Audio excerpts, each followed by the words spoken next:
Hello दोस्तों, जय भीम, जय संविधान, जय लोकतंत्र, जय भारत। मैं आपकी दोस्त संध्या मैम। आज मैं बात करूंगी कॉन्स्टिट्यूशन आर्टिकल 275। 275 क्या कहता है, आज मैं इसके बारे में बताऊंगी। 275 क्या कहता है, कल मैंने पढ़ा था 274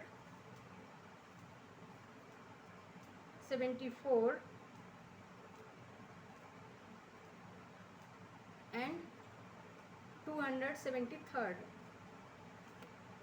तो ठीक है दोस्तों, स्टार्ट करें।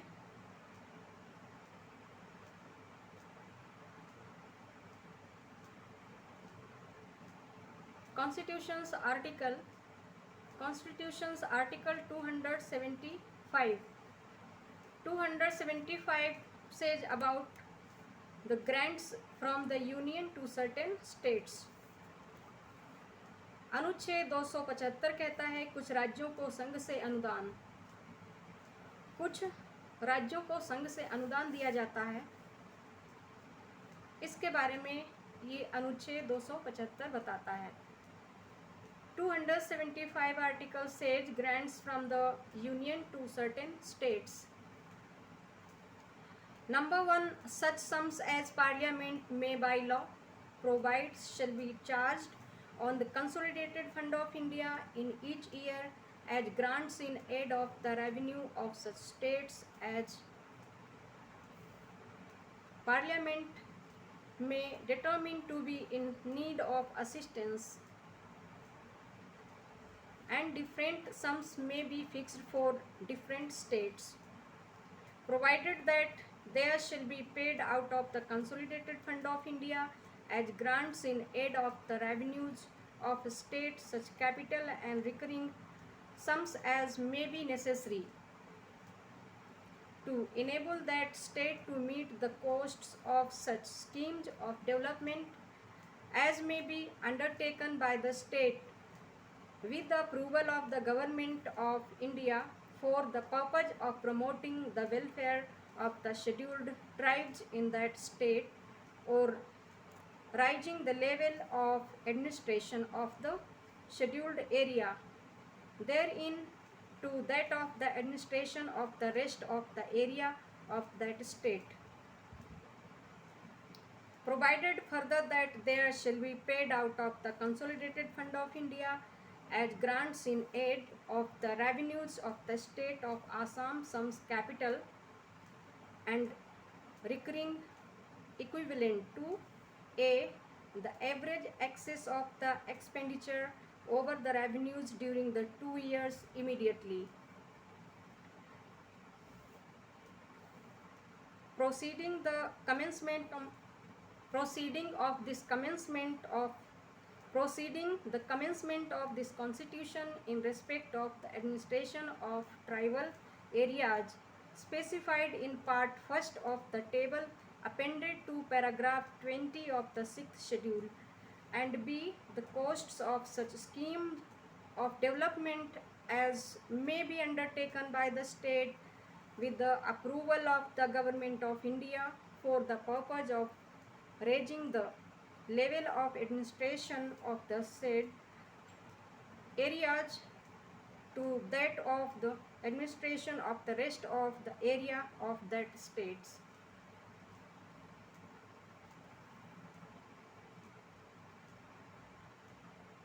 A number 1A on and from the formation of the autonomous state under article 244A. First A का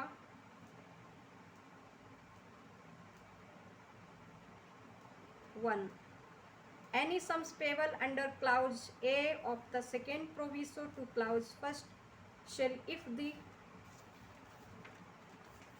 autonomous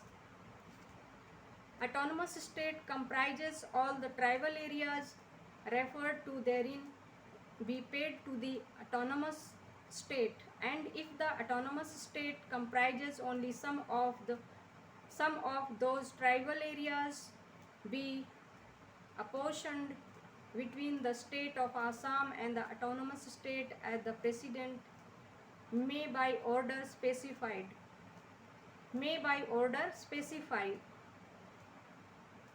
Number second, there shall be paid out of the Consolidated Fund of India as grants in aid of the revenues of the autonomous state sums capital and recurring equivalent to the costs of such schemes of development as may be undertaken by the autonomous state with the approval of the Government of India for the purpose of raising the level of administration of that state to that of the administration of the rest of the state of Assam. Number second,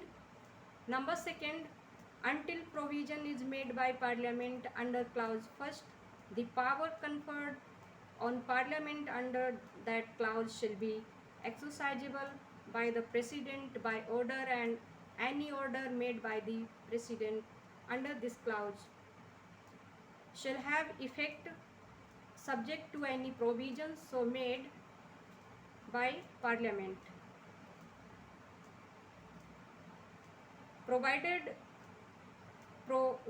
that after a finance commission has been constituted, no order shall be made under this clause by the President except after considering the recommendations of the finance commission.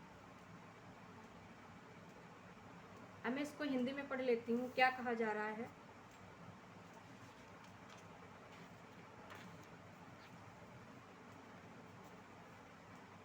अनुच्छेद 275 संविधान का अनुच्छेद 275 बताता है कि कुछ राज्यों को संघ से अनुदान देने की जो प्रक्रिया है उसके बारे में ये आर्टिकल कह रहा है। नंबर 1, ऐसी राशियां जिनका संसद विधि द्वारा उपबंध करे,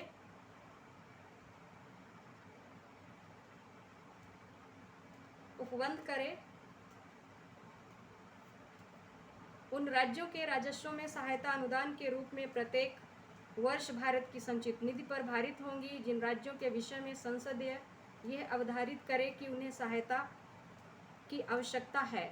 इसके लिए क्या होगा, संसद तय करेगा कि उन राज्यों को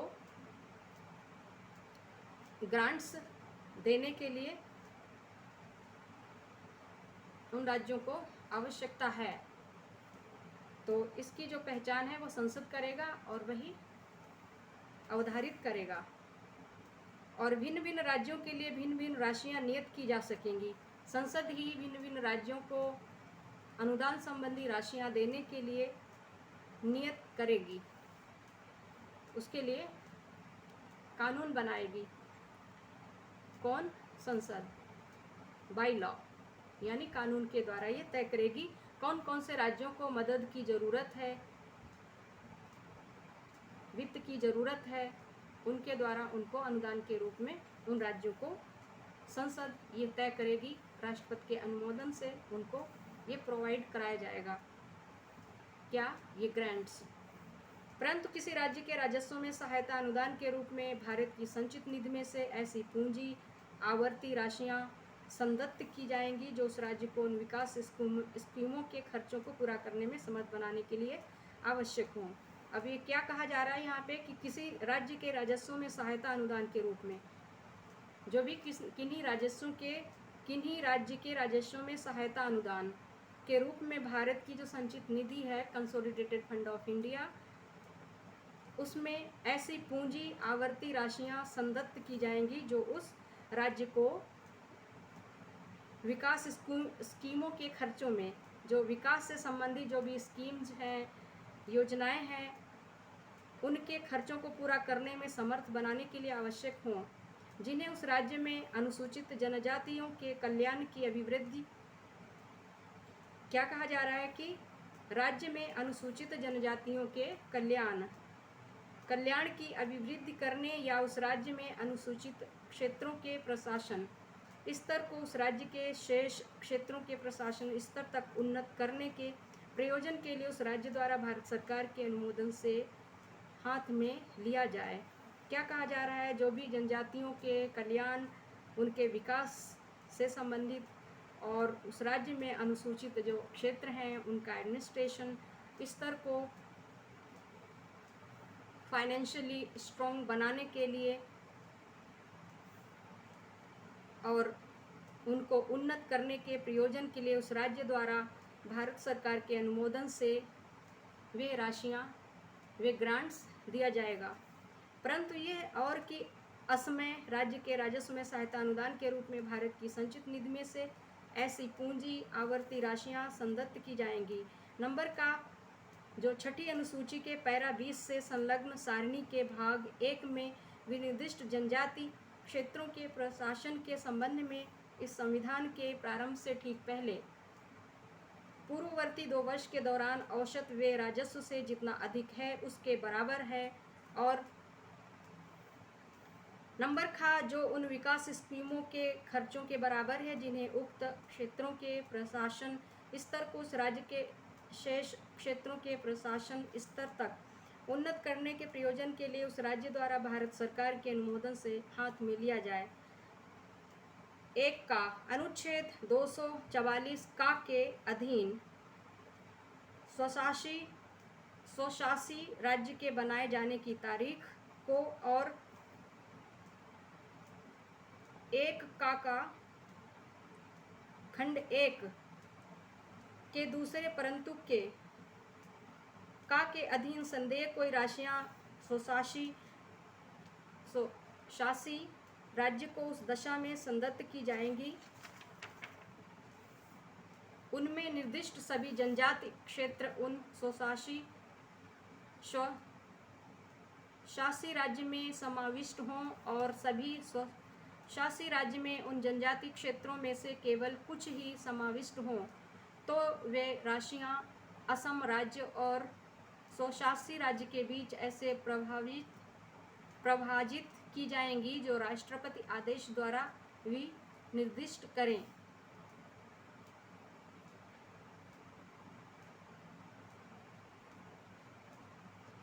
नंबर 2 परंतुक कहता है कि 1 का परंतुक 2 कहता है कि स्वशासी राज्य के राजस्व में सहायता अनुदान के रूप में भारत की संचित निधि में से ऐसी पूंजी और आवर्ती राशियां संदत्त की जाएंगी जो उन विकास स्कीमों के खर्चों के बराबर हैं जिन्हें स्वशासी राज्य के प्रशासन स्तर को शेष असम राज्य के प्रशासन स्तर तक उन्नत करने के प्रयोजन के लिए स्वशासी राज्य द्वारा भारत सरकार के अनुमोदन से हाथ में लिया जाए।